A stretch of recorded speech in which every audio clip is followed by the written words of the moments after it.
Assalamualaikum warahmatullahi wabarakatuh. Izin memperkenalkan diri. Nama saya Sophie Karunia Putri. Saya berasal dari Politeknik Pembangunan Pertanian Bogor, program studi penyuluh pertanian berkelanjutan tingkat 4B.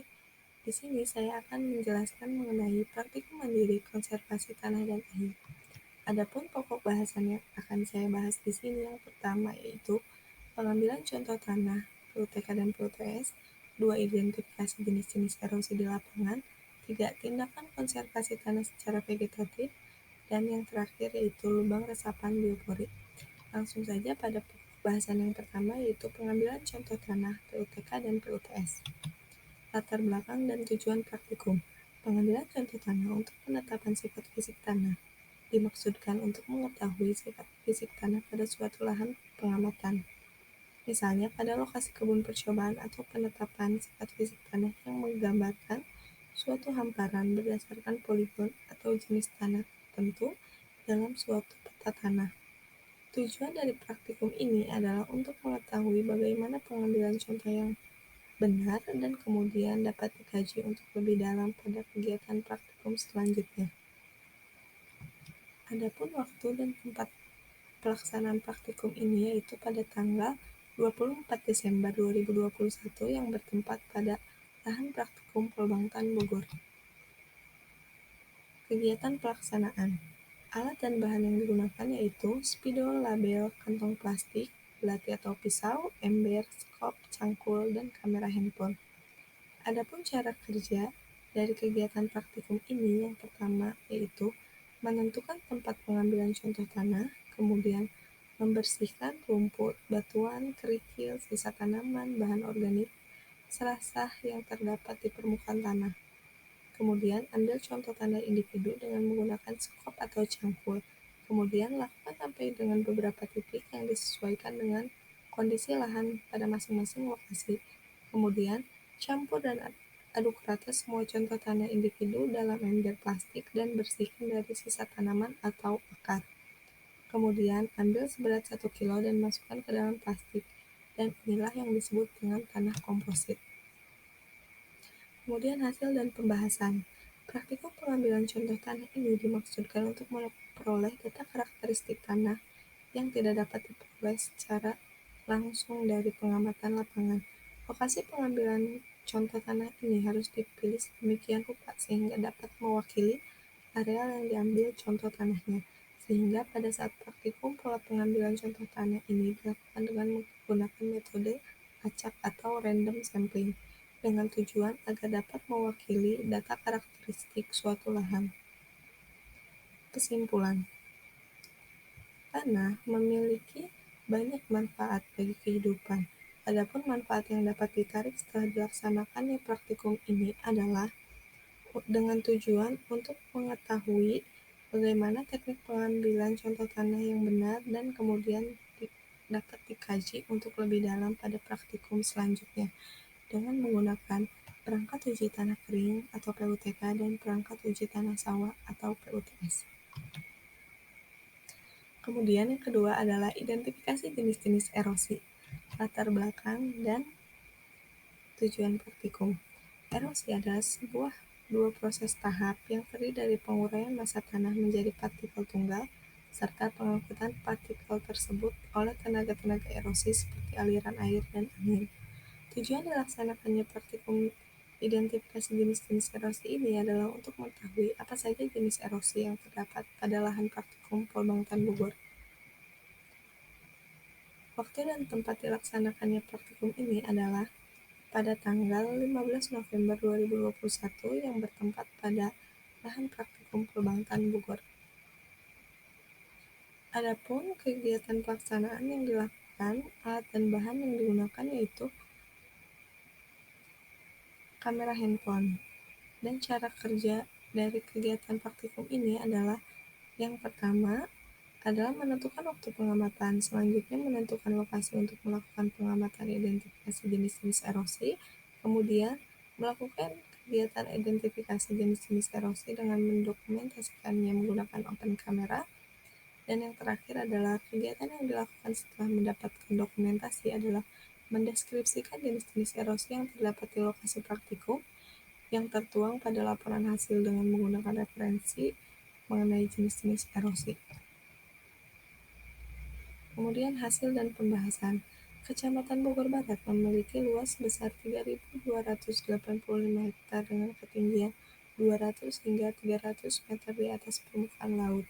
Struktur geologi Kota Bogor terdiri dari aliran andesit, kipas aluvial, endapan, tufa, lanau, brek situfan, dan capili. Secara umum, Kota Bogor ditutupi oleh batuan vulkanik yang berasal dari endapan dua gunung berapi, yaitu Gunung Salak dan Gunung Pangrango.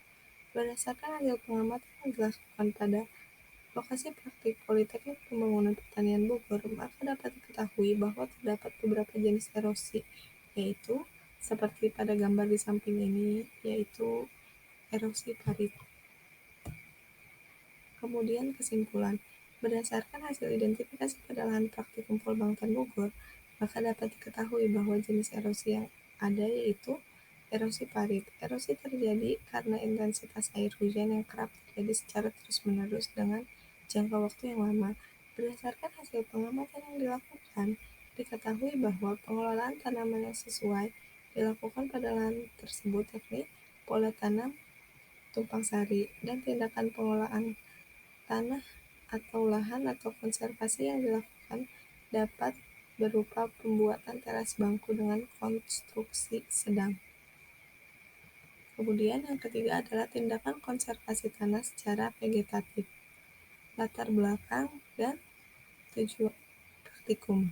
Pada dasarnya, teknik konservasi dibedakan menjadi tiga, yaitu vegetatif, mekanik, dan kimia. Teknik konservasi mekanik dengan vegetatif telah banyak diteliti dan dikembangkan, namun mengingat teknik mekanik umumnya mahal, maka teknik vegetatif berpotensi untuk lebih diterima oleh masyarakat. Tujuan dilaksanakannya praktikum ini yaitu untuk mengetahui jenis-jenis konservasi tanah dan air secara vegetatif, mengetahui fungsi dan konservasi tanah dan air secara vegetatif, dan yang terakhir yaitu mengetahui konservasi tanah dan air yang diterapkan di lapangan. Adapun waktu dan tempat dilaksanakannya praktikum ini yaitu pada tanggal 13 Januari 2022 yang bertempat pada lahan praktikum Polbangtan Bogor. Adapun kegiatan pelaksanaan, alat dan bahan yang digunakan pada kegiatan praktikum ini yaitu hanya dengan menggunakan kamera handphone. Adapun cara kerjanya yang pertama yaitu dilakukan dengan observasi lapangan, 2 menentukan lokasi pengamatan, 3 menentukan waktu pengamatan, 4 mengumpulkan informasi yang berkaitan dengan lokasi pengamatan, 5 mengamati tindakan konservasi tanah dan air yang telah dilakukan pada lokasi pengamatan dan mengambil dokumentasinya, yang terakhir yaitu melakukan analisis hasil observasi. Hasil dan pembahasan. 3 teknik konservasi tanah secara vegetatif, mekanis, dan kimia pada prinsipnya memiliki tujuan yang sama, yaitu mengendalikan laju erosi. Namun, efektivitas, persyaratan, dan kelayakan untuk diterapkan sangat berbeda. Oleh karena itu, pemilihan teknik konservasi yang tepat sangat diperlukan. Teknik konservasi tanah secara vegetatif adalah pemanfaatan tanaman atau vegetasi maupun sisa tanaman sebagai media pelindung tanah dari erosi, penghambat laju aliran permukaan, peningkatan kandungan mengas tanah, serta perbaikan sifat-sifat tanah, baik sifat fisik, kimia, maupun biologi. Kesimpulan. Pada dasarnya, konservasi tanah secara vegetatif adalah segala bentuk pemanfaatan tanaman ataupun sisa tanaman untuk mengurangi erosi. Tanaman ataupun sisa-sisa tanaman berfungsi sebagai pelindung tanah terhadap daya pukulan butir air hujan maupun terhadap daya angkut air aliran permukaan, serta meningkatkan resapan air ke dalam tanah. Macam-macam teknik konservasi tanah secara vegetatif yaitu penghutanan kembali, wanatani, termasuk di dalamnya adalah pertanaman lorong, pertanaman menurut strip rumput, barisan sisa tanaman, tanaman penutup tanah, penerapan pola tanam termasuk di dalamnya adalah pergiliran tanaman, tumpang sari, dan tumpang gilir. Pada lahan praktikum Polbangtan Bogor terdapat 3 konservasi secara vegetatif, yang diterapkan. Yang pertama itu penetapan pola tanam, yang kedua penerapan tumpang sari, dan yang terakhir adalah penanaman dengan warna tani. Dan yang terakhir yaitu lubang resapan biopori. Latar belakang teknologi ini disebut biopori karena teknologi ini mengandalkan bantuan hewan-hewan tanah seperti cacing untuk membentuk pori-pori alami dalam tanah dengan bantuan pupuk organik, sehingga adanya pori-pori tersebut menyebabkan air akan mudah untuk terserap. Selain meningkatkan infiltrasi, biopori juga bermanfaat dalam menghasilkan pupuk kompos yang berasal dari pelapukan bahan organik yang terdapat pada lubang biopori. Tujuan dilaksanakannya praktikum ini adalah: 1. Mahasiswa melakukan praktik secara kelompok pada lokasi sekitar kampus untuk mengetahui tindakan konservasi tanah dan air yang telah dilakukan pada lokasi pengamatan. Yang kedua, mengerti dan memahami proses dan mekanisme pembuatan lubang resapan biopori serta pemeliharaannya. Ketiga, menjelaskan fungsi, keunggulan, manfaat, dan pembuatan lubang resapan biopori terhadap lingkungan. Adapun waktu dan tempat dilaksanakannya praktikum ini yaitu pada tanggal 24 November 2021 yang bertempat pada Asrama Dewi Sri II. Adapun kegiatan pelaksanaan, yang pertama alat dan bahan yang digunakan yaitu bor tanah, cetok atau pisau atau skop mini, botol bekas yang sudah dilubangi, sampah organik, air, alat dokumentasi, alat ukur, dan alat tulis. Adapun cara kerja yang dilakukan dalam penerapan metode konservasi sumber daya air dengan lubang resapan biopori adalah sebagai berikut.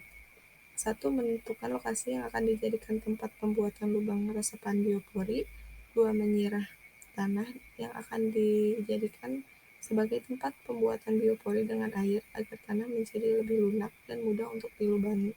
Ketiga, mengamati dan mendokumentasikan kondisi permukaan tanah tempat di mana lubang resapan biopori dibuat, lubang resapan biopori yang dibuat, dan kondisi awal sampah organik yang akan dimasukkan ke dalam lubang resapan biopori. 4. Tanah dilubangi dengan menggunakan bor tanah secara tegak lurus.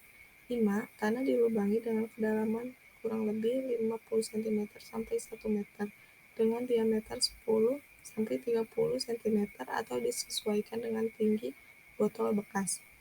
6. Lubang resapan biopori diisi dengan sampah organik seperti daun, rumput, kulit buah-buahan, dan sampah yang berasal dari sisa tanaman lainnya.